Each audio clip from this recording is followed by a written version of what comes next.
वडोदरा महानगर पालिका और एलिट्स टेक्नोमीडिया व ई गवर्नेंस मैगजीन के संयुक्त प्रयास से होटल हयात पैलेस में urban innovation and infrastructure summit 2025 का भव्य शुभारंभ हुआ।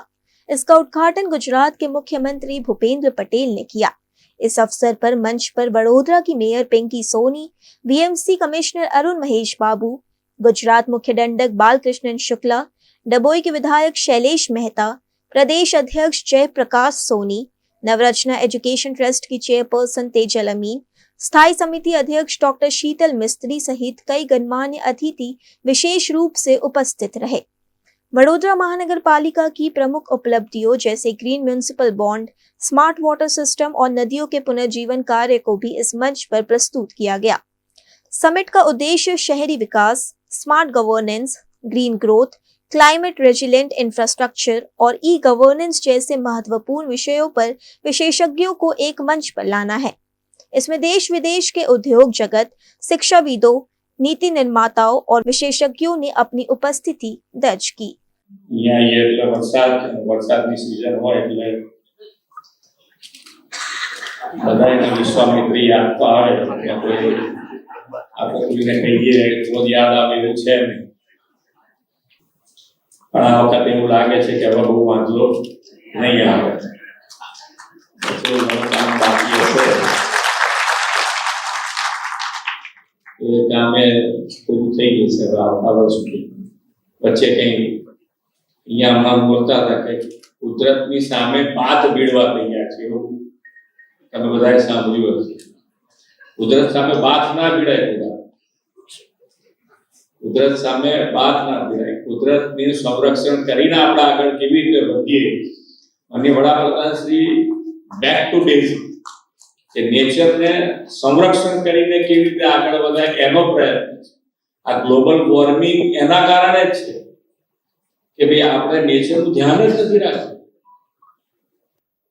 વિકાસ ડેવલપમેન્ટ કરવું છે, આપણે ઔદ્યોગિક રીતે આગળ વધવું છે, પણ પર્યાવરણની જાળવણી સાથે। પર્યાવરણની જો જાળવણી નહીં રાખીએ તો ફરી પાછી એની જ ઉપાધિ કે ભાઈ કોવિડ વખતે બધાને ખબર પડી ગઈ કે ઓક્સિજનની શું વેલ્યુ છે। પૈસા હોય તોય ઓક્સિજન મળ્યો નહીં અને પૈસા મૂકીને જવું પડ્યું, એટલે કુદરત અને કુદરતની વેલ્યુ અટકાવી નથી, એને એનું માવજત કરીને જ આગળ વધારવું છે। એ જ વડાપ્રધાન શ્રી વિકસિત ભારત સુધી સસ્ટેનેબલ ડેવલપમેન્ટ માટે આગળ વધવું હશે તો આપણા નાના નાના મુદ્દા દરેકે દરેક, પછી એક પેડ માં કે નામ હોય, કેચ ધ રેન હોય, સ્વદેશી હોય, બધી જ વસ્તુનું ધ્યાન રાખીને આગળ વધીશું તો જ આપણે મજબૂતાઈથી આગળ સસ્ટેનેબલ એટલે આપણે જે એક વખત આગળ વધે તો પાછું નથી પડતું। આજે ઘણું સારું રહે છે એવું મને લાગે છે। અમે આવીએ ત્યારની વાત નથી, હું તમને બધાને પૂછું તો બરોબર રહે છે ને? બરોબર સ્વચ્છ રહે છે? જરા જોરથી હા બોલો તો ખબર પડે। હજુ અમુક વસ્તુ આમ અંદર હાર્ટીલી હા નથી આવતી, બોલું છે એટલે હજુ આપણે થોડું મહેનત કરવી જોઈએ। પબ્લિકનો અવાજ આપણને પહોંચવો જ જોઈએ। સંવેદનશીલ સરકાર કોને કહેવાય? પબ્લિકનો અવાજ પહોંચે કે ભાઈ અત્યારે હજુ ખોખારીને હા નથી આવતી એટલે ક્યાંક ને ક્યાંક નાની મોટી મુશ્કેલીઓ છે દૂર કરવાની આવે, એને નેગેટિવ તરફ લઈ જવાની વાત જ નથી। હું હંમેશા કહું કે ભાઈ જેટલું આપણે પ્રેસ મીડિયાના મિત્રો કોઈ પણ આજે કેટલી મહેનત, આજે જે વરસાદ પડે, વરસાદ આવે, તોફાન આવે, વાવાઝોડા આવે, પ્રેસ મીડિયાના મિત્રો છે ક્યાં ને ક્યાં એમનું પોતાનું જીવનું જોખમ થઈ જાય। आज urban innovation and infrastructure conference 2025 का आयोजन हमारे वडोदरा म्यूनिसिपल कॉरपोरेशन द्वारा और नवरचना यूनिवर्सिटी के स्पॉन्सरशिप से हुआ है और हमारे आदरणीय मुख्यमंत्री श्री भूपेंद्र भाई पटेल के हस्त से उसका इनॉग्रेशन हुआ।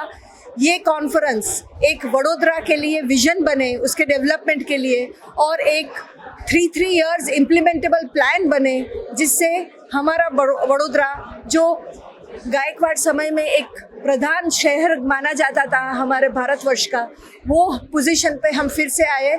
हमारे पास बहुत सारी खूबियाँ हैं, तो हम सब मिलके political wing, civic leadership, industry leadership, academia, Navrachna university के पास खूब सारा रिसर्च बेस्ड कैपेसिटीज़ है, जिससे हम हमारे शहर को और सुंदर और स्वच्छ बना सके। हम सब मिलके वडोदरा को एक स्मार्ट, ग्रीन, इंक्लूसिव, सस्टेनेबल और रेजिलिएंट हम शहर बनाए। वैसी आज की जो एक प्रयास है उसे सफलता मिलेगी, वो मेरा विश्वास है।